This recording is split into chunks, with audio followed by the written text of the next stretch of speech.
Hello good morning everyone. आज जो है आपका फोर्थ लेक्चर है आपके इंग्लिश मॉड्यूल का, जो कि आपके यूट्यूब की जो फ्री सीरीज स्टार्ट की गई है स्पार्क इंस्टीट्यूट के द्वारा उसका। एंड पहले दो लेक्चर्स में जो है हमने नाउन्स कवर किया था और सिलेबस की स्ट्रैटेजी देखी थी। थर्ड लेक्चर में हमने प्रोनाउंस जो है वो बिगिन किया था और वहाँ पे हमने पर्सनल, एम्फैटिक और रिफ्लेक्सिव प्रोनाउंस जो थे उसके बारे में बात करी थी। अगर आप में से किसी का भी वो वाले लेक्चर्स जो है मिस हो गए हैं, I would request you, humble request है कि एक बार जाकर जो है आप उन लेक्चर्स को जो है देख लीजिए, रिव्यू कर लीजिए, सो दैट आगे की जो कंटिन्यूटी है वो बनी रहे। बिकॉज बीच में से अगर एक टॉपिक पकड़ेंगे तो वो क्लियर नहीं होगा। सॉरी। और प्रोनाउंस पढ़ने के लिए नाउन्स आना बहुत ज़रूरी है। जब तक आपको यही नहीं पता कि नाउन्स क्या है, तब तक आपको प्रोनाउंस का बेसिक जो है वो समझ आ भी जाएगा, लेकिन वो जो बेसिक कॉन्सेप्ट है, वो बिल्डिंग ब्लॉक्स जो हैं वो कंप्लीट नहीं होंगे। सो आई रिक्वेस्ट यू ऑल, अगर आप में से किसी का भी जो है वो मिस हुआ है, तो इंग्लिश की जो है एक प्लेलिस्ट जो है बनी होगी स्पार्क के चैनल पे, आप वहाँ जाकर जो है उसको व्यू कर सकते हैं, उसको रिव्यू कर सकते हैं। So yeah this was the general syllabus जो हम डिस्कस कर चुके हैं। And as you all know, हम ये जो है, सॉरी, ये दो टॉपिक्स जो हैं, नाउन्स वाले हमारा टॉपिक कंप्लीट हो चुका है। प्रोनाउंस का जो है टॉपिक हम आधा पढ़ चुके हैं और आधा टॉपिक जो है आज कवर करेंगे। सो पिछली क्लास में हमने क्या पढ़ा था? पिछली क्लास में हमने बेसिक पढ़ा था कि प्रोनाउंस होते क्या हैं। उसके बाद हमने टाइप्स ऑफ प्रोनाउंस देखने स्टार्ट किए थे। सबसे पहला था पर्सनल, जो पर्सन्स को रेफर करने के काम आता है। I, me, we, us, they, them, he, she, it, him, her, all these things. और इनको डिफाइन करने के लिए हमें नंबर चाहिए होता है, हमें पर्सन चाहिए होता है और हमें केस चाहिए होता है। Case being your nominative case, your accusative case और योर पोजेसिव केस। दूसरा हमने पढ़ा था रिफ्लेक्सिव प्रोनाउंस, जहाँ पर सब्जेक्ट भी आप हैं और ऑब्जेक्ट भी, सब्जेक्ट एंड ऑब्जेक्ट जो है वो सेम है। और लास्ट में हमने पढ़ा था एम्फैटिक प्रोनाउंस, जो कि एम्फेसिस देने के काम आते हैं, जोर डालने के काम आते हैं। आज जो है हम स्टार्ट करेंगे सबसे पहले डेमोन्स्ट्रेटिव प्रोनाउंस के साथ। डेमोन्स्ट्रेशन का मतलब होता है किसी चीज को दर्शाना, पॉइंट आउट करना। टू डेमोन्स्ट्रेट का क्या मतलब होता है? पॉइंट आउट करना। तो ऐसे प्रोनाउंस जो बेसिकली जिन ऑब्जेक्ट्स को वो रेफर कर रहे हैं उनको पॉइंट आउट करने के काम में आए, उस इस्तेमाल में आए, उनको डेमोन्स्ट्रेटिव प्रोनाउंस कहा जाता है। To show clearly, basically pronouns which clearly show the objects to which they refer। ऐसे प्रोनाउंस जो क्लियरली पॉइंट आउट करते हैं उस ऑब्जेक्ट को, जिसके बारे में, उस चीज़ को जिसके बारे में वो बात कर रहे हैं, उन्हें बोला जाता है डेमोन्स्ट्रेटिव प्रोनाउंस। एग्जाम्पल देखते हैं। This is a present from my uncle, पहला सेंटेंस। दूसरा, दीज आर merely excuses, ये जो तुम बता रहे हो ये सिर्फ बहाने हैं, किसी काम को ना करने के बहाने हैं। That is the red fort, right?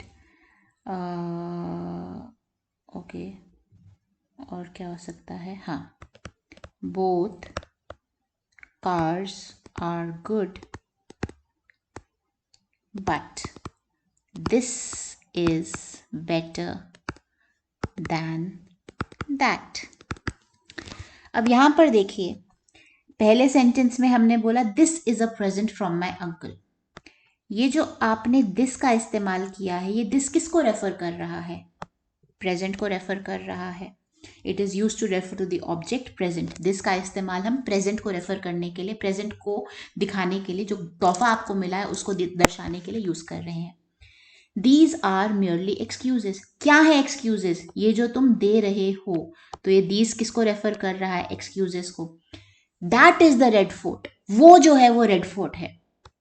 तो ये जो दैट है, अगेन ये रेड फोर्ट जो आपका ऑब्जेक्ट है उसको रेफर कर रहा है. Both cars are good but this is better than that. Again this और दैट, ये दोनों किसको रेफर कर रहे हैं? गाड़ियों को रेफर कर रहे हैं. एंड सिंस हम दो गाड़ियों की बात कर रहे हैं, तो ये वाली जो है वो वाली से बेहतर है. तो यहां पर आप देख सकते हैं दिस, दीज, दैट, दोज. अगर मैं दोज के साथ कोई सेंटेंस बनाती, तो ये जो है बेसिकली क्या कर रहे हैं? They are pointing out to the objects जिनके बारे में वो बात कर रहे हैं.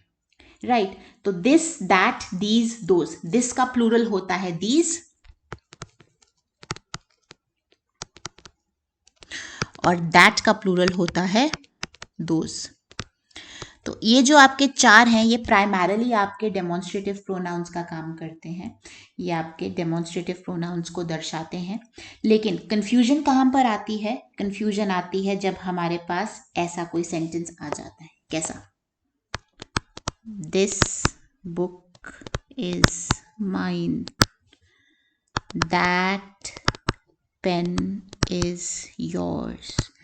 यहां पर ये जो आपने दिस का इस्तेमाल किया है और दैट का इस्तेमाल किया है, ये डेमोन्स्ट्रेटिव प्रोनाउंस नहीं है. यहां पर these are not demonstrative pronouns. यहां पर ये काम कर रहे हैं डेमोन्स्ट्रेटिव एडजेक्टिव्स का. एडजेक्टिव्स क्या होते हैं? ऑल्दो अगला टॉपिक हमने एडजेक्टिव्स ही पढ़ना है, कल की क्लास में हम एडजेक्टिव्स पढ़ेंगे. एडजेक्टिव्स जो होते हैं उनको हिंदी में बोला जाता है विशेषण. विशेषण. और अगर इंग्लिश में इसको मेरे को डिफाइन करना हो, मैं इनको बोलूंगी डिस्क्राइबिंग वर्ड्स. ये क्या करते हैं? ये नाउन के साथ लगते हैं और नाउन की खासियत बताते हैं, उनकी विशेषता बताते हैं, उनकी स्पेशलिटी बताते हैं. तो यहां पर अगर आप देखेंगे, दिस जो है बुक के साथ लगा है, बिल्कुल बुक से पहले लगा है, बुक को डिफाइन कर. ये किताब तुम्हारी है, ये किताब मेरी है. तो ये तुम्हारी नहीं हो सकती. विशेषता क्या है? मेरी किताब है, ये वाली जो किताब है ये मेरी है. That pain is yours. वो वाला जो कलम है वो तुम्हारा है, वो मेरा नहीं हो सकता. तो पोजेशन दिखा रहा है यहाँ पे. अगेन ये डेमोन्स्ट्रेट कर रहा है, विशेषण दिखा रहा है.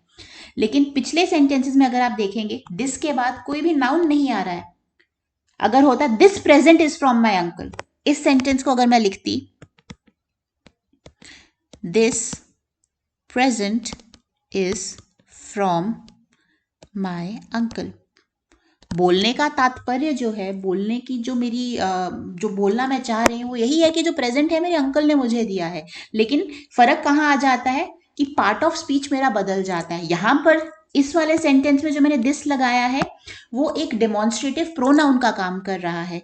लेकिन यहां पर क्या हो गया? ये डेमोन्स्ट्रेटिव प्रोनाउन डेमोन्स्ट्रेटिव एडजेक्टिव में बदल जाता है, क्योंकि ये एक नाउन से पहले लगा है. Just in precedence to a noun. It has been used in precedence to a noun. That is why it becomes a demonstrative adjective rather than being a demonstrative pronoun. Same thing यहाँ पर. These are merely excuses. इसी को मैं लिख लूँ अगर, these excuses are lame. ये जो तुम एक्सक्यूजेस मुझे दे रहे हो ये बेफालतू के हैं. तो यहां पर दीज जो है, इस सेंटेंस में दीज डेमोन्स्ट्रेटिव प्रोनाउन का काम कर रहा है, क्योंकि इसके बाद इसके सक्सेशन में आपको कोई नाउन नहीं दिख रहा. लेकिन यहां पर अगर आप देखिए, एक्सक्यूजेस जो है चीजें हैं एक तरह की. एक तरह का जब आप एक्सक्यूज दे रहे हो, एक चीज दे रहे हो, आप एक बहाना दे रहे हो किसी चीज को करने का. तो बेसिकली वो जो है, ये एक्सक्यूज जो है नाउन है, और इसको डिस्क्राइब करता हुआ जो दीज है ये आपका डेमोन्स्ट्रेटिव एडजेक्टिव है. तो एक ही वर्ड है जो अलग अलग ढांचों में ढल जाता है, अलग अलग पार्ट्स ऑफ स्पीच का काम कर सकता है. आपने कंफ्यूज नहीं होना. This, that, these and those, ये थे आपके डेमोन्स्ट्रेटिव प्रोनाउंस. आई होप ये आपको क्लियर होगा. राइट. नेक्स्ट हम बात करेंगे इनडेफिनिट प्रोनाउंस की. इनडेफिनिट प्रोनाउंस की.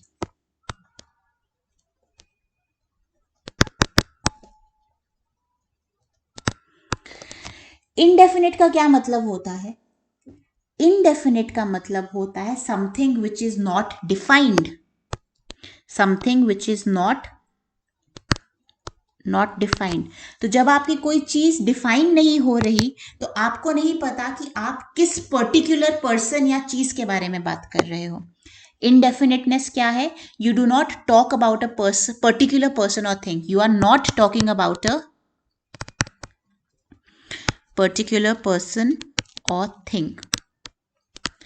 आप यहां पर इन जनरल चीजों के बारे में बात कर रहे हो। इन जनरल क्या?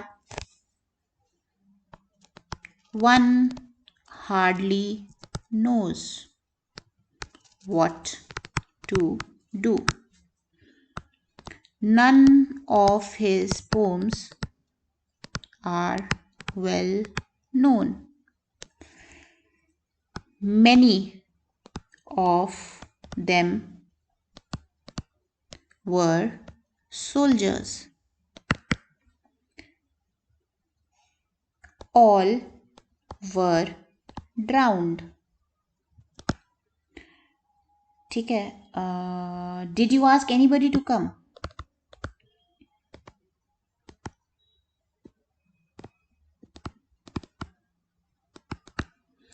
उसके बाद his words are in everyone's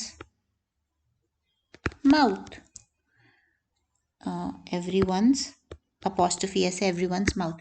तो यहां पर आप देखिए वन का इस्तेमाल, नन का इस्तेमाल, मैनी का इस्तेमाल, ऑल का इस्तेमाल, एनीबडी का इस्तेमाल, एवरीवन का इस्तेमाल, समबडी, सम, ये जो सारे शब्द हैं जहां पर आप किसी भी पर्टिकुलर इंसान या पर्टिकुलर चीज के बारे में बात नहीं कर रहे हो, आप इन जनरल बात कर रहे हो। One hardly knows what to do, भाई नहीं पता लगता है कि क्या करना है एक इंसान को। अब एक इंसान कौन सा इंसान? कोई भी हो सकता है, उसको नहीं समझ आएगा कि क्या करना है। None of his poems are well known. मैं कोई डिफाइन नहीं कर रही हूँ कि हाँ भाई उसकी ये वाली कविता जो है पता, लोगों को उसके बारे में पता नहीं है।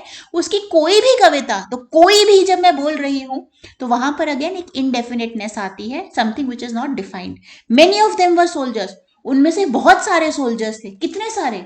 10 थे, 15 थे, 20 थे, और कितने में से थे? Again I am not able to define. All were drowned, सब डूब गए। सब में कितने आते हैं? 100 थे, 200 थे, 250 थे, 50 थे, 25 थे, कितने थे? Did you ask anybody to come? क्या तुमने किसी को बोला था आने के लिए? किसी को, किसी को भी, again not any one in particular, किसी को भी, राइट? और उसके बाद his words are in everyone's mouth, उसके जो शब्द हैं सबके मुंह पर चढ़े हुए हैं। सबके, कितने हैं? कितनों के मुंह पर चढ़े हुए हैं? नहीं पता मुझे। Not defined, something which is not defined, उसको बोला जाता है इनडेफिनिट प्रोनाउन। एक ऐसा प्रोनाउन जहां पर आप चीजों के बारे में पर्टिकुलरली बात नहीं कर रहे हो, इन जनरल आप जो है चीजों के बारे में बात कर रहे हो, राइट? और इसके बाद आते हैं आपके डिस्ट्रीब्यूटिव प्रोनाउंस। डिस्ट्रीब्यूशन का क्या मतलब होता है? डिस्ट्रीब्यूशन का मतलब होता है बांटना। तो जब आप अपनी अटेंशन एक टाइम पर एक ही चीज को दे रहे हो, जब आपके पास one thing at a time या one person at a time आप एक चीज की बात कर रहे हो, one thing at a time.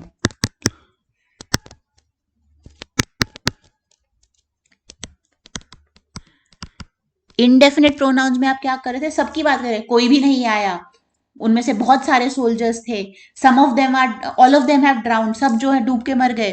तो लेकिन जब वहां पे आप इनडेफिनेटनेस सबको एक साथ लेकर चल रहे थे। डिस्ट्रीब्यूटिव प्रोनाउंस में क्या होता है? आप सबको एक साथ लेकर नहीं चलोगे, आप जो है बांट दोगे। कैसे? एक इंसान को या एक चीज को ही एक टाइम पर रेफर करोगे।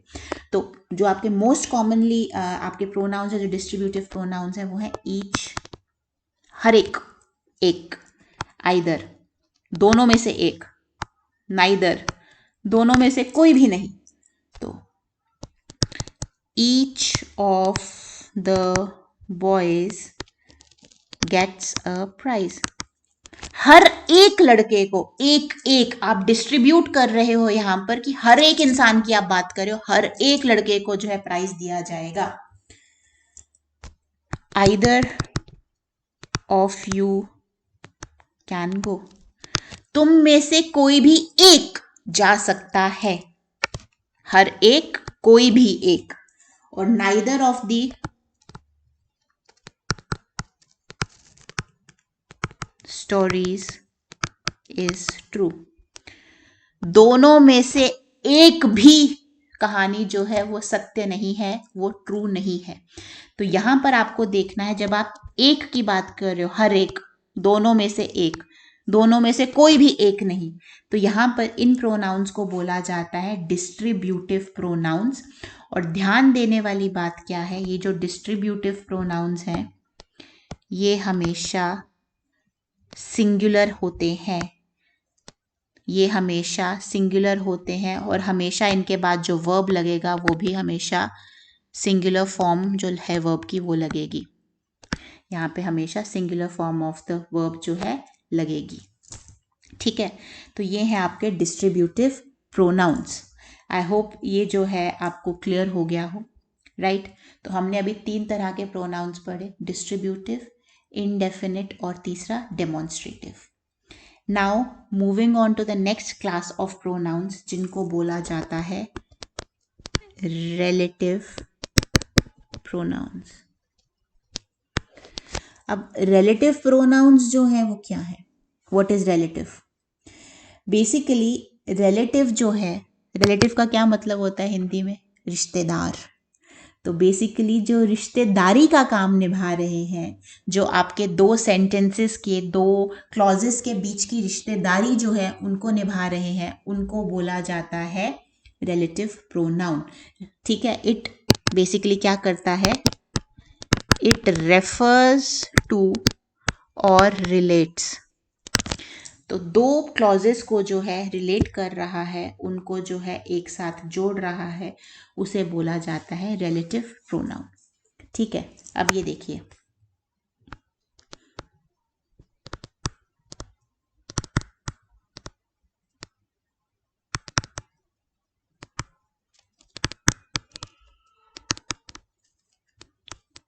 आई met Hari, Hari had just returned. 2 sentences है मेरे पास, मैं हरी से मिली थी, हरी जो है अभी वापस आया था। अभी आपके 2 सेंटेंसेस हैं, इसको जो मैं है कंबाइन करके क्या एक सेंटेंस बना सकती हूँ? कोशिश की जा सकती है। यहाँ पे लिंकिंग पिन क्या कर सकती हूँ, मैं हरी को कर सकती हूँ, बिकॉज दोनों सेंटेंसेस में हरी की बात हो रही है। एक जगह पर हरी जो है आपका ऑब्जेक्ट है, दूसरे सेंटेंस में वही हरी जो है आपका सब्जेक्ट बन जाता है। इस वाले सेंटेंस में हरी ऑब्जेक्ट है, वर्ब आपका मेट है, मिल कौन रहा है, मैं किससे मिल रही हूँ, हरी से, तो ये सब्जेक्ट हो गया, ये ऑब्जेक्ट हो गया। यहाँ पर हरी हैड जस्ट रिटर्न्ड, तो यहाँ पर अगर आप देखेंगे रिटर्न्ड जो है आपका मेन वर्ब है, और कौन वापस आ रहा है, हरी आ रहा है, तो ये सब्जेक्ट हो गया, राइट। तो इसको मैं जोड़ कैसे सकती हूँ, मैं बोल सकती हूँ I met Hari who had just returned. मैं हरी से मिली जो अभी ही वापस आया था। ठीक है, एक और सेंटेंस देखिए, आई have found, just a moment, लिखना बंद हो गया, just a moment,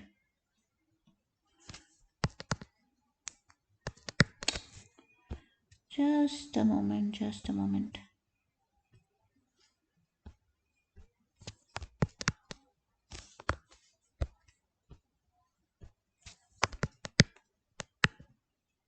I have found the pen, I lost the pen. अब ये सेंटेंस क्या बोलना चाह रहा है, यहाँ पर अगर आप देखिए हैव लगा है, यानी अभी मुझे वो पेन मिल गया है, जो पेन मैं पहले खो चुकी थी। अभी मुझे वो पेन मिल गया है जो मैं पहले खो चुकी थी। तो इसको कंबाइन करने का क्या है, यहाँ पे आई भी कॉमन है, पेन भी कॉमन है, और दोनों केसेस में पेन जो है वो ऑब्जेक्ट का काम कर रहा है और आई जो है सब्जेक्ट का काम कर रहा है। तो आप कह सकते हो I have found the pen which I had, which I lost, sorry I had नहीं, आई लॉस्ट, राइट। तो मुझे वो पेन मिल गया है जो मैंने खो दिया था। तो यहाँ पर आप देखिए विच का इस्तेमाल करके, यहाँ पे मैंने हु का इस्तेमाल करके अपने दोनों सेंटेंसेस को जोड़ने की कोशिश की है। एक और एग्जाम्पल देखते हैं। Here is the book. You lent me the book. ये है वो किताब, यहाँ रही वो किताब, तुमने मुझे ये किताब जो है उधार पर दी थी, तुमने मुझे किताब उधार पर दी थी। तो अब यहाँ पर अगेन बुक जो है वो कॉमन है दोनों में, दोनों सेंटेंसेस को जोड़ा जा सकता है। तो कैसे जोड़ा जा सकता है? Here is the book that you lent me. यहाँ है वो किताब जो तुमने मुझे जो है दी थी, जो तुमने मुझे उधारी पर दी थी।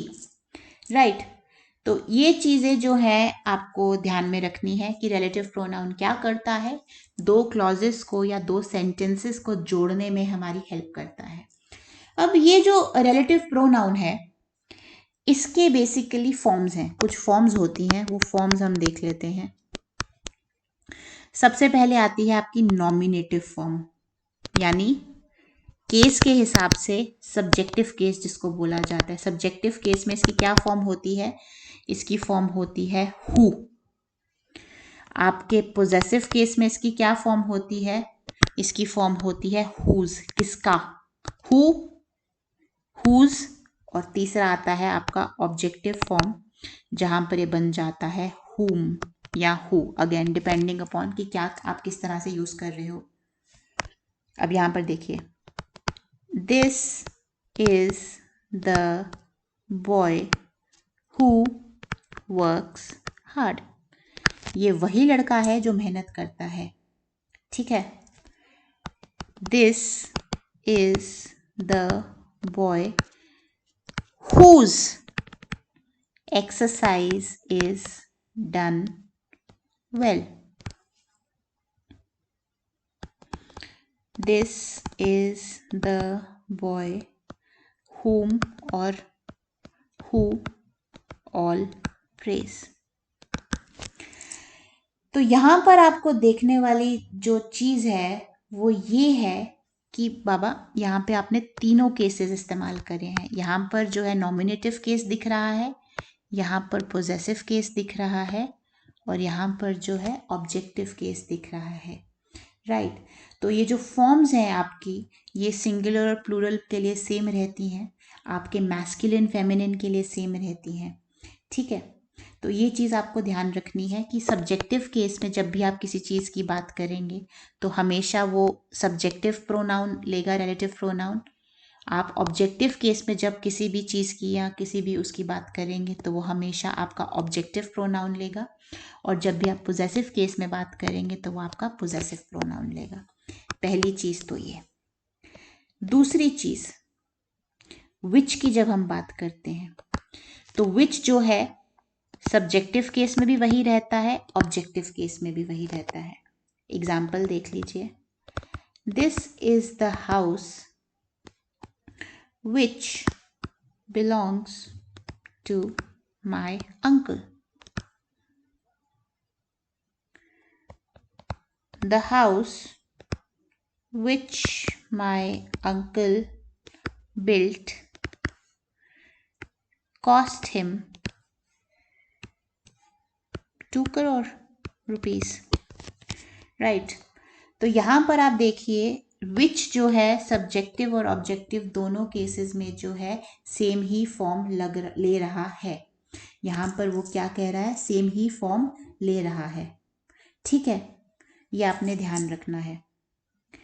तीसरी चीज जो आपने ध्यान रखनी है वो ये है कि दैट को जब हम यूज करते हैं तो दैट जो है बेसिकली आपका सब्जेक्टिव और ऑब्जेक्टिव केस में सेम रहता है। पोजेसिव केस में दैट का इस्तेमाल नहीं होता, that is not used in the possessive case at all. Example, he that is content is rich. Take anything that you like.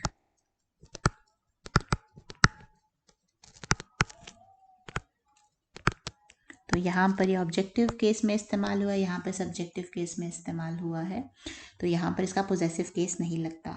चौथा, व्हाट की बात करेंगे। what जो है बेसिकली आपका वो सिंगुलर चीज के लिए ही इस्तेमाल होता है. It is always used for the singular things. ये प्लूरल में इस्तेमाल नहीं होता. और दूसरा, चाहे आप सब्जेक्टिव केस की बात करें चाहे आप ऑब्जेक्टिव केस की बात करें, इसकी फॉर्म सेम रहती है. What has happened is not clear. क्या हुआ है ये अभी तक जो है क्लियर नहीं हुआ है. सब्जेक्टिव केस, नॉमिनेटिव केस जिसको बोला जाता है. I say what I mean. मैं वही बोलता हूं जो मेरा मतलब होता है. यहाँ पे ऑब्जेक्टिव केस की तरह इस्तेमाल हुआ है.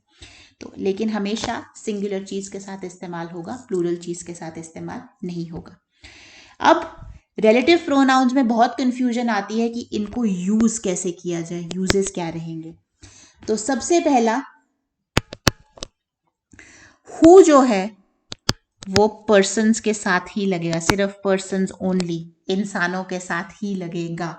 ठीक है, लेकिन वो सिंगुलर पर्सन के साथ भी लग सकता है और प्लूरल पर्सन के साथ भी लग सकता है. The man who is honest is trusted. वो आदमी जो ईमानदार होता है वो विश्वसनीय होता है, उसको वो विश्वास के लायक होता है. Right. They never fail who die in a great cause. जो एक बहुत बड़ी, एक महान चीज के लिए जो है अपनी जान गंवाते हैं वो कभी भी फेल नहीं होते, वो कभी भी नाकामयाब नहीं होते. हु जो है आप देखिए यहाँ पे सिंगुलर या प्लूरल दोनों के साथ लगा हुआ है, लेकिन लोगों को रेफर करने के काम आया है. राइट. हुज जो है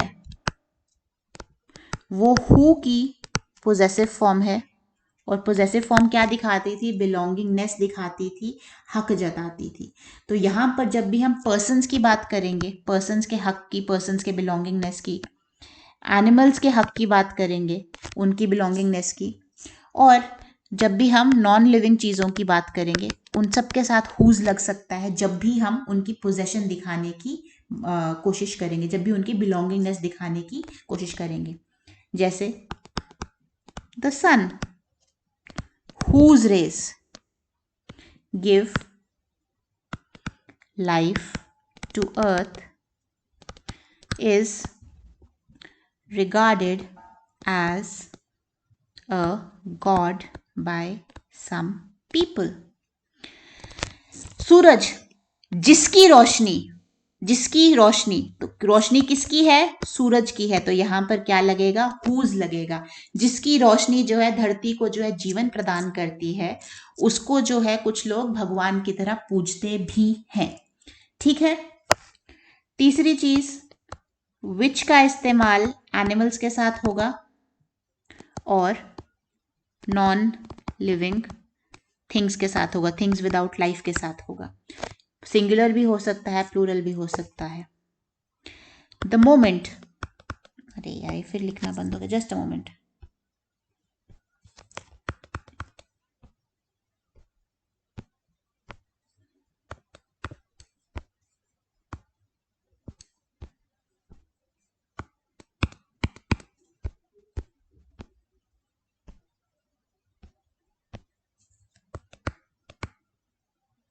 The moment which is lost forever. तो अब मोमेंट जो है एक नॉन लिविंग चीज है, थिंग विदाउट लाइफ है, तो उसके साथ विच का इस्तेमाल हमने करा है. राइट. तो ये जो है कुछ इसके रूल्स हैं जो आपको ध्यान में रखने हैं. एंड हाँ सॉरी, दैट की यूजेज में बताना भूल गई. दैट कहाँ पर इस्तेमाल होगा. अरे यार, there is some issue with the pen today, I don't know. That की यूजेज की अगर बात करें तो दैट जो है पर्सन्स एंड थिंग्स दोनों के साथ लग सकता है. राइट. पर्सन्स और थिंग्स दोनों के साथ लग सकता है। इसका जो है कोई भी आपका पोजेसिव केस नहीं होता, there is no possessive case. पहले बता चुकी हूँ ये, आई थिंक पीछे हमने डिस्कस करा था जब हम फॉर्म्स डिस्कस कर रहे थे। और it is never use with the preposition preceding, यानी जब भी आपके सेंटेंस में never used with a preposition preceding, यानी इससे पहले कभी भी प्रेपोजिशन का इस्तेमाल नहीं होगा। This is the boy that I told you of, यही वो लड़का जिसके बारे में तुम्हें बता रही थी।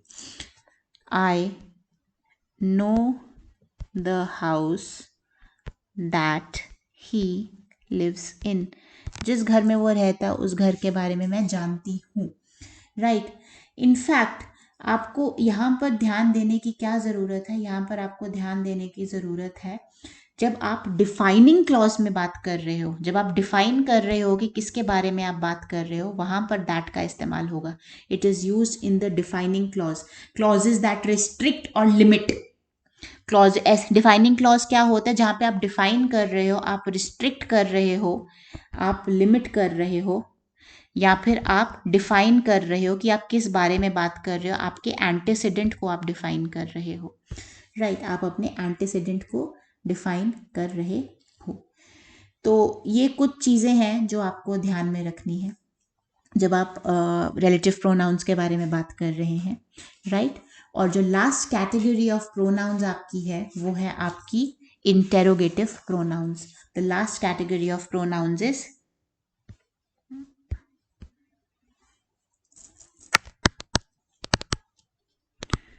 Interrogative pronounce. इंटेरोगेशन क्या होता है, सवाल पूछना। तो ऐसे प्रोनाउंस जिनका इस्तेमाल हम सवाल पूछने में यूज करते हैं उनको बोला जाता है interrogative pronouns. Pronouns used for asking questions are called interrogative pronouns. अब हु जो है सवाल पूछने के काम भी आता है, हुज जो है, हुम जो है सवाल पूछने के काम आता है, व्हाट, विच। अब ये जो आपके कुछ इंटेरोगेटिव वर्ड्स हैं ये आपके प्रोनाउंस का काम करते हैं। राइट, एग्जाम्पल्स देख लेते हैं। हु इज देयर, कौन है वहां, कौन है वहां। Right, who is there, who are you, ये मैंने समझाया पीछे। हु जो है सब्जेक्टिव में इस्तेमाल होता है या नॉमिनेटिव केस में इस्तेमाल होता है, हुज जो है पोजेसिव या जेनेटिव केस में इस्तेमाल होता है, और हुम जो है ऑब्जेक्टिव या एक्यूजेटिव केस में इस्तेमाल होता है। राइट अब आप बोल सकते हो who are you talking about, या फिर इसी सेंटेंस को आप बोल सकते हो about whom are you talking? Who are you talking about? About whom are you talking? Whose book is this? किसकी किताब है ये, पोजेशन किसकी है। Right. Which is the house? कौन सा घर है। Right. What do you want? तुम क्या चाहते हो। तो यहाँ पर आपको ध्यान देने वाली जो है ज़रूरत वो अगेन ये है कि हु जो है पर्सन्स के साथ इस्तेमाल होता है। ऑब्वियसली हुज और हुम भी जो है पर्सन्स के साथ ही इस्तेमाल होगा, बिकॉज हुज और हुम ही भी जो है हु के जो है फॉर्म्स हैं।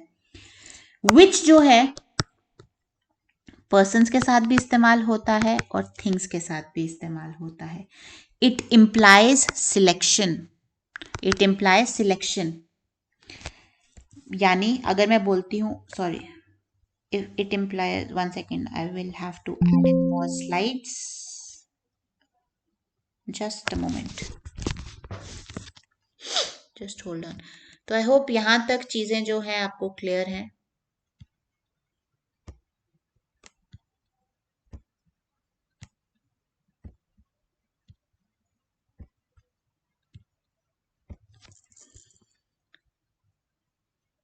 Right, so coming back,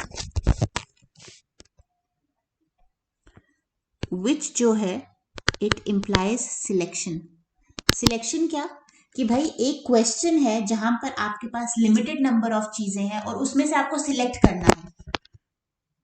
which is your friend, इनमें से कौन सा तुम्हारा दोस्त है, सिलेक्ट करना है ना भाई, 4 लोग खड़े हैं, इनमें से कौन सा तुम्हारा दोस्त है।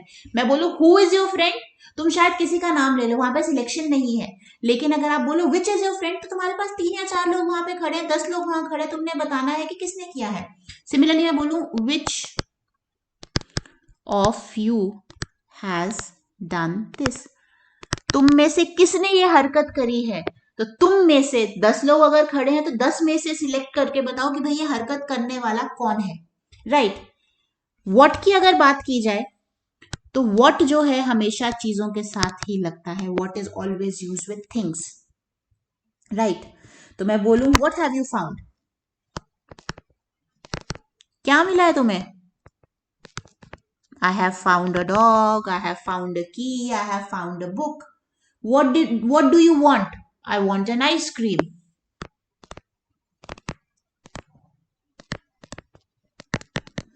ठीक है, What are you? क्या हो तुम भाई, क्या चीज हो। तो बेसिकली यहां पर जो है किसी प्रोफेशन को या किसी की एम्प्लॉयमेंट डिटेल्स बताने के लिए भी व्हाट का इस्तेमाल किया जाता है। ठीक है, तो व्हाट जो है यहाँ पे पर्सन को रेफर नहीं कर रहा, किसी प्रोफेशन को रेफर कर रहा है। What are you, I am a doctor. What is he is an engineer. लेकिन सिमिलरली अगर आप बोलो हु इज ही,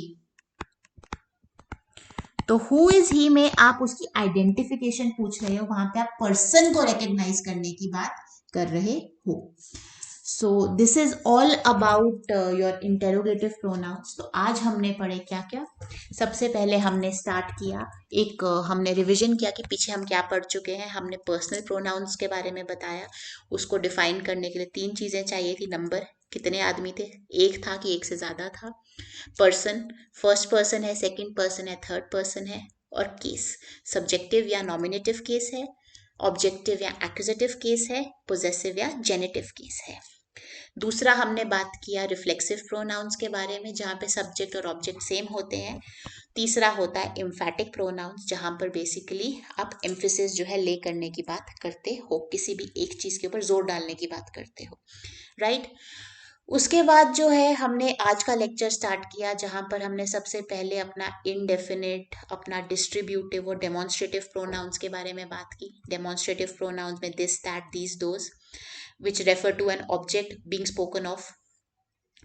आपका इनडेफिनिट जहाँ पे डिफाइन नहीं है कि कितने नंबर के बारे में आप बात करें, पर्टिकुलरली आप किसी इंसान या किस चीज के बारे में बात करें, वो डिफाइन नहीं है, indefinite. Some, somebody, everyone, everybody, all, none, ये सब। फिर आते हैं डिस्ट्रीब्यूटिव प्रोनाउंस, जहां पर आप एक पर्टिकुलर इंसान को one thing at a time आप बात कर रहे हो, जिसमें ईच, आपका आइदर और नाइदर का इस्तेमाल होता है। ठीक है, उसके बाद हमने रिलेटिव प्रोनाउंस की बात करी कि कैसे रिलेटिव प्रोनाउंस जो है रिलेशन फॉर्म करते हैं दो क्लॉजेस के बीच में, जहाँ पे हमने हु, हुज, हुम, दैट, विच, इन सब चीज़ों के बारे में बात की। और लास्ट में हम आए इंटेरोगेटिव प्रोनाउंस के बारे में, जहाँ पे हमने इंटेरोगेशन की बात की कि भाई इंटेरोगेट हम कर रहे हैं, सवाल पूछ रहे हैं। और इंटेरोगेटिव अगर प्रोनाउंस की बात की जाए तो यही सेट ऑफ प्रोनाउंस है इंटेरोगेटिव प्रोनाउंस। इसके अलावा भी सवाल पूछने के लिए और भी आपके पास शब्द होते हैं, वाई, हाउ, व्हेन। वो जो वाई, हाउ और व्हेन है, वो आपका मैनर पूछ रहा है, वो आपका टाइम पूछ रहा है, और वो आपका रीजन पूछ रहा है। तो जब हम वाई, हाउ या व्हेन की बात करते हैं, वो इंटेरोगेटिव एडवर्ब्स बन जाते हैं। वो किसी पर्सन, प्लेस या थिंग को रेफर करने के काम नहीं आते हैं, वो आपका मैनर, रीजन और टाइम को रेफर करने के काम आते हैं। इस वजह से वो इंटेरोगेटिव एडजेक्टिव एडवर्ब्स बन जाते हैं। और जब हम एडवर्ब्स पढ़ेंगे वहां पर उस चीज को क्लियर करेंगे। अब एक चीज जो मैं पिछले लेक्चर में बताना भूल गई थी, वो था आपका ऑर्डर ऑफ पर्सनल प्रोनाउंस। आपके जो पर्सनल प्रोनाउंस हैं वो किस ऑर्डर में लगते हैं, वो किस ऑर्डर में लगते हैं। तो इनका भी एक ऑर्डर रहता है। क्या ऑर्डर रहता है, कहाँ चला गया, हाँ, क्या ऑर्डर रहता है। मैंने आपको बताया हम थ्री पर्सन जो है हमारी किसी भी पर्सनल प्रोनाउन में तीन तरह के होते हैं। फर्स्ट पर्सन होता है, सेकंड पर्सन होता है और थर्ड पर्सन होता है। फर्स्ट पर्सन जो काम कर रहा होता है या जो बात कर रहा होता है। सेकंड पर्सन जिससे वो बात कर रहा होता है, the person being spoken to. And third person जिसके बारे में वो बात कर रहा होता है। राइट, तो मैं कहती हूँ फर्स्ट पर्सन में आई है, सेकंड पर्सन में यू है और थर्ड पर्सन में ही है। ठीक है, तीन लोग हैं हम। शी भी हो सकता है, इट भी हो सकता है, यहाँ पे वी भी हो सकता है, कुछ भी हो सकता है। अब मैं बोलती हूँ कि हम तीनों जो है शॉपिंग पे जा रहे हैं, we are going for shopping. तो अगर मैं बोलूं I, you and he are going to the mall, यहां पर जो है ये ऑर्डर जो है ये गलत हो जाएगा। क्यों गलत, अरे यार इसको क्या हो गया आज, क्यों गलत हो जाएगा। आपने कभी भी order of personal pronouns define करने के लिए पहले तो देखना है कि जो आपका वर्ब है, जो आप काम कर रहे हो, क्या वो पॉजिटिव है या वो नेगेटिव है। पॉजिटिव बोले तो जो आप काम कर रहे हो क्या उसका कोई बुरा अंजाम हो सकता है। भाई मॉल जा रहे हो घूमने के लिए, क्या ही बुरा अंजाम होगा। लेकिन नेगेटिव अगर एक्शन है, सजा मिल रही है, एक्सीडेंट हो रहा है, कुछ निगेट आपकी एक्शन हो रही है, तो वहां पर आपने पहले डिटरमिन करना है। सेंटेंस पढ़ के आप बता सकते हो कि सही हो रहा है कि गलत हो रहा है। जब भी आपका वर्ब पॉजिटिव है तो वहां पर जो है आपका ऑर्डर ऑफ प्रोनाउंस रहेगा सेकंड पर्सन, थर्ड पर्सन और फर्स्ट पर्सन। यानी अच्छी चीज में आप लास्ट में भागीदार हैं, अच्छी चीज में आप लास्ट में भागीदार हैं। लेकिन जैसे ही कुछ गलत हुआ तो सबसे पहले सजा जो है आपको मिलेगी। तो नेगेटिव जब होगी एक्शन तो वहां पर order of pronouns first person, second person और थर्ड पर्सन। यहां पर आप मॉल जा रहे हो, कुछ गलत नहीं हो रहा, तो ये जो आपने ऑर्डर ऑफ प्रोनाउंस लगाया ये गलत हो जाएगा। यहाँ पे सही क्रम होना चाहिए, you, he and I are going to the mall. ठीक है, लेकिन अगर मैं बोलूं कि हमें पनिश किया जाएगा या हमें डांटा जाएगा मॉल जाने के लिए, तो ये बन जाएगा I, you and he will be scolded for going to the mall। तो ये फर्क है। आपने सबसे पहले डिटरमिन करना है कि आपकी एक्शन पॉजिटिव है या नेगेटिव है, और उस बेसिस पे आपने अपने प्रोनाउंस का जो ऑर्डर है वो डिसाइड करना है। अब जरूरी नहीं है कि हर एक सेंटेंस में आपको तीनों पर्सन मिले, डिपेंडिंग अपॉन कि कितने लोगों की बात हो रही है, आप अपने इस ऑर्डर को वो कर सकते हो। अब यहाँ पर यू, ही एंड आई नहीं, यहाँ पे सिर्फ होता है you and he are going to the mall, he and I are going to the mall, you and I are going to the mall. दो लोगों की बात भी हो सकती थी। यहाँ पर I, you and he will be scolded, I and you will be scolded, I and he will be scolded. ठीक है, you and he will be scolded. तो यहां पर आपको डिटरमिन करना पड़ेगा कि किस तरह से आपने ऑर्डर लगाना है, बट ऑर्डर हमेशा ऐसा रहेगा, पॉजिटिव में second person followed by third person and then first person, और नेगेटिव में first person, second person, third person. So this is all about pronouns. I hope यहां तक आपको कोई डाउट नहीं है। अगर कुछ होगा please leave it in the comment section below. Otherwise आप जो है इंस्टीट्यूट भी विजिट कर सकते हैं with your queries, we are always there to help you. अब कुछ प्रीवियस क्वेश्चंस देख लेते हैं जो पिछले सालों के क्वेश्चन पेपर्स में पूछे गए हैं। तो सेम चीज, आपका एक सेंटेंस है उसको चार हिस्सों में बांटा गया है। तो पहला सेंटेंस में जो है ए पार्ट है बिटवीन, दूसरा you and I the secretary, तीसरा is not a gentleman, no error. अब यहां पर इस सेंटेंस में कहाँ एरर है, यहां पर जो है हम किसकी बात कर रहे हैं, सेक्रेटरी की बात कर रहे हैं, और ये जो सेक्रेटरी है ये जेंटलमैन नहीं है। तो सब्जेक्ट आपका सेक्रेटरी है, is not a gentleman. Between you and आई जो है ये आपका सेकेंडरी क्लॉज है। तो यहाँ पर जो आपने आई लगाया है ये आपका प्रोनाउन गलत हो जाता है। यहाँ पे सब्जेक्टिव प्रोनाउन नहीं आएगा, यहाँ पे ऑब्जेक्टिव प्रोनाउन मी आएगा। Between you and me the secretary is not a gentleman. Subject secretary है, यू एंड मी जो है वो सब्जेक्ट नहीं है। तो यहाँ पर बेसिकली हम ऑब्जेक्ट का काम कर रहे हैं। तो यहाँ पर जो है तुम्हारे और मेरे बीच की बात है। सेक्रेटरी जो है वो जेंटलमैन नहीं है, वो अच्छा आदमी नहीं है। तो ये जो आपने आई लगाया है ये गलत है, इसकी जगह मी आना चाहिए। ठीक है। दूसरा sentence, part A one should, part B do your duty, part C honestly and sincerely, part D no error. क्या कहने का तात्पर्य है? एक इंसान को उनकी जो ड्यूटी है वो ऑनेस्टली और सिंसियरली करनी चाहिए।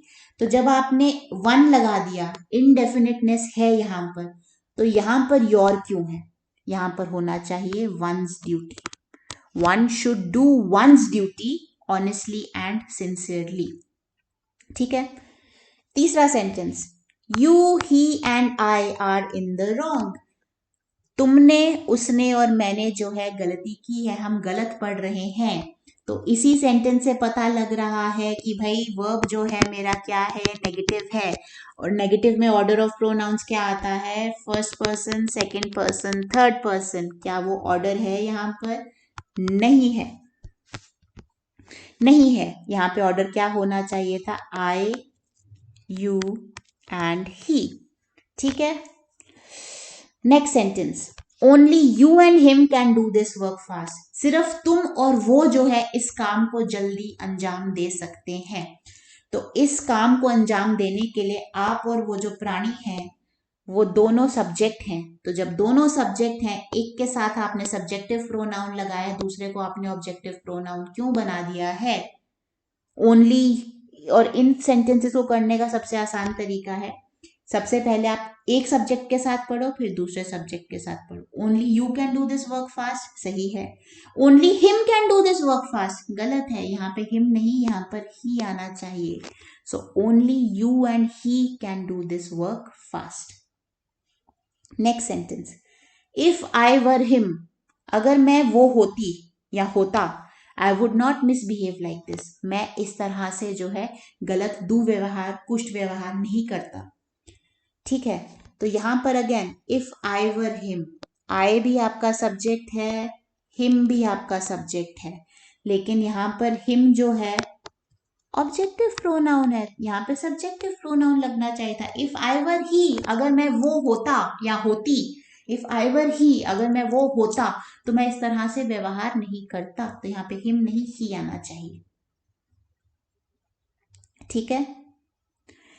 Everyone announced one's plans in the presence of the president. सबने जो है अपने प्लान्स जो है प्रेसिडेंट की प्रेजेंस में जो है अनाउंस करे। तो यहाँ पे जब आपने एवरीवन लगाया, एवरीवन आपका इनडेफिनेट प्रोनाउन है, सब। लेकिन यहाँ पे आप वन लगा रहे हो, वन मतलब हर एक। तो यहाँ पर ये चीज गलत हो जाती है। यहाँ पर आप कर सकते हो their plans. Everyone announce their plans in the presence of the president. यहाँ पर आपको प्लूरल जो है, प्लूरल पोजेसिव प्रोनाउन इस्तेमाल करने की जरूरत है। ठीक है। Next sentence, neither of the boys. Distributive pronoun लगा है। डिस्ट्रीब्यूटिव यानी हर एक के बारे में हम बात करेंगे। Has submitted there records. अगर आपको याद हो तो मैंने आपको बताया था कि हमेशा इसके साथ सिंगुलर वर्ब लगेगा। तो यहाँ पर आपने जब देयर लगा दिया, नाइदर की बात कर रहे हो, हैज आपने लगाया है सिंगुलर, लेकिन यहाँ पर जब आपने देयर कर दिया तो देयर क्या हो गया? ये प्लूरल है, ये गलत हो जाएगा। यहाँ पर आना चाहिए his records. Neither of the boys has submitted his record. Has submitted his records, किसी भी लड़के ने, दोनों में से किसी भी एक लड़के ने भी अपने जो रिकॉर्ड्स हैं वो सबमिट नहीं करे हैं। सिंगुलर चीज आएगी, सिंगुलर है ये। नेक्स्ट, सॉरी नंबरिंग थोड़ी सी गलत हो गई है, ये 8 होना चाहिए था, ये 9, ये 10, ये 11, ये 12, sorry. She availed of part A, the part B, opportunity, part C, no error, part D. She availed of the opportunity. She availed what? Availed के बाद आपको कोई ना कोई ऑब्जेक्ट तो लगाना पड़ेगा ना बाबा। कि क्या अवेल किया, तो यहाँ पर she availed herself of the opportunity, उसने जो है खुद के लिए वो अपॉर्चुनिटी जो है उसको इस्तेमाल किया। यहाँ पे रिफ्लेक्सिव प्रोनाउन जो आपका है वो मिसिंग है। सब्जेक्ट भी आप हो, ऑब्जेक्ट भी आप हो, आपने खुद के लिए ही वो अपॉर्चुनिटी जो है खुद को ही अवेल कर रहे हो। ठीक है, next, those two companies always help one another, no error.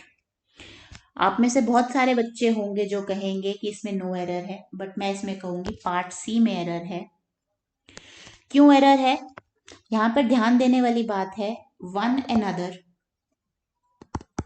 और ईच अदर के डिफरेंस के बीच की। जब हम दो चीजों की बात करते हैं, दो चीजों में से दो चीजों के कंपैरिजन की बात करते हैं, when we talk about the comparison of two things, तो वहां पर हमेशा ईच अदर का इस्तेमाल होता है। और जब दो से ज्यादा की बात करेंगे तो वहां पर वन अनदर का इस्तेमाल होता है। तो यहाँ पर जब हम दो की बात करें, टू कंपनीज, तो यहाँ पर वन अनदर नहीं, यहाँ पे ईच अदर आएगा। Similarly in the next sentence, India and Pakistan part A should cooperate with part B, one another in this matter, part C, part D, no error. Again, India and Pakistan, दो चीजों की बात कर रहे हैं, दो चीजों के बीच की बात कर रहे हैं, तो यहाँ पे वन अनदर नहीं, यहाँ पर ईच अदर आएगा। ठीक है, next question, dear students enjoy during the holidays, no error. क्या आंसर होगा? प्रिय बच्चों, प्रिय छात्रों, प्रिय छात्राओं, इंजॉय करना छुट्टियों के दौरान। क्या एंजॉय करना बाबा? यहाँ पर रिफ्लेक्सिव प्रोनाउन मिसिंग है, एंजॉय योरसेल्व्स, अपने आप को जो है खूब मस्ती करना, अपने आप से खूब मस्ती करना, खूब एंजॉय करना। तो यहाँ पे रिफ्लेक्सिव प्रोनाउन मिसिंग था। एंजॉय के बाद आपको कुछ ना कुछ ऑब्जेक्ट जो है लगाना पड़ेगा, और वो ऑब्जेक्ट क्या है आपका? योरसेल्फ, खुद को एंजॉय करना। टीवी को एंजॉय नहीं करना, गेम को एंजॉय नहीं करना, खुद को एंजॉय करना। रिफ्लेक्सिव प्रोनाउन मिसिंग है, right. Next, the committee were part A divided in its opinion part B regarding this issue. अब कमिटी की बात कर रहे हैं, कमिटी जो है प्लूरल है, कमिटी इज प्लूरल, एक से ज्यादा लोग होंगे, मोर देन वन पर्सन। तो यहां पर इट्स ओपिनियन नहीं आएगा, इट सिंगुलर है, यहां पर आएगा their opinion regarding this issue. Committee जो थी डिवाइडेड थी अपने ओपिनियन में इस इशू को लेकर। तो ये आपके कितने, 9, 10, 11, 12 सेंटेंसेस हमने यहाँ पर करे। ये कुछ अगर आप और अटेम्प्ट करना चाहते हो ऑनलाइन ही, तो यहाँ पर आपको और मिल जाएंगे। कुछ fill in the blanks, JKPSC जो है फिल इन द ब्लैंक्स से क्वेश्चंस भी पूछती है। The horse dash I selected won the race yesterday, यहाँ पर आपको एक रिलेटिव प्रोनाउन डालना है। और अगर मैंने आपको बताया था व्हेन और वेयर, तो रिलेटिव प्रोनाउन है ही नहीं, पीछे बच गया दैट और विच। तो बताया था कि जब भी हम नॉन लिविंग चीजों के बारे में बात करते हैं, सिलेक्शन के बारे में बात करते हैं, तो यहाँ पर आएगा the horse which I selected won the race yesterday. Next, that is the lady dash golden chair was snatched yesterday, वही वो औरत है जिसकी सोने की कुर्सी कल खींची गई थी, उससे छीन ली गई थी। तो यहाँ पे पोजेशन दिखा रहा है, गोल्डन चेन किसकी ली गई थी, सोने की चेन किसकी चेन है, सॉरी चेन नहीं है, चेन है, सोने की जो चेन है वो किसकी ली गई थी, उसी औरत की ली गई थी। तो पोजेशन दिखा रहा है, और पोजेशन दिखाने के लिए हम किसका इस्तेमाल करते हैं? हुज का इस्तेमाल करते हैं। Jeetu is one of my friends dash I have known for a very long time, Jeetu मेरे उन दोस्तों में से एक ऐसा दोस्त है जिनको मैं काफी लंबे अरसे से जानता हूं या जानती हूं। तो यहाँ पर फ्रेंड्स जो है उसके साथ आपने यहाँ पे जोड़ना है, यहाँ पर whom आएगा, whom I have known for a very long time, Jeetu is one, ये ऑब्जेक्टिव केस का आपका who का इस्तेमाल होगा। सो दीज नंबरिंग यहाँ पे भी गलत है, 14, 15। तो these are certain 15 certain questions जो हमने प्रीवियस ईयर के डिस्कस करे प्रोनाउंस के लेक्चर को लेकर, प्रोनाउंस से जो पूछे गए हैं। So this is all about pronouns. कल के लेक्चर में एडजेक्टिव्स एंड आर्टिकल्स जो है उससे स्टार्ट करेंगे। आई होप ये आपको क्लियर है। अदर देन दिस, अगर आप में से कोई भी जो है डेमो लेना चाहता है या ऑफलाइन बैच ज्वाइन करना चाहता है, आप कर सकते हैं। राइट, हमारी एक एप्लीकेशन भी है जहाँ पर आप जाकर गूगल पे से इसको डाउनलोड कर सकते हैं। करंट अफेयर्स, मंथली मैगजीन सब आपको यहाँ पर मिलेगा। So thank you everyone, hope to see you all in tomorrow's class. अगर आप में से किसी को कोई भी डाउट है, please feel free to leave it in the comment section below. Have a good day, bye.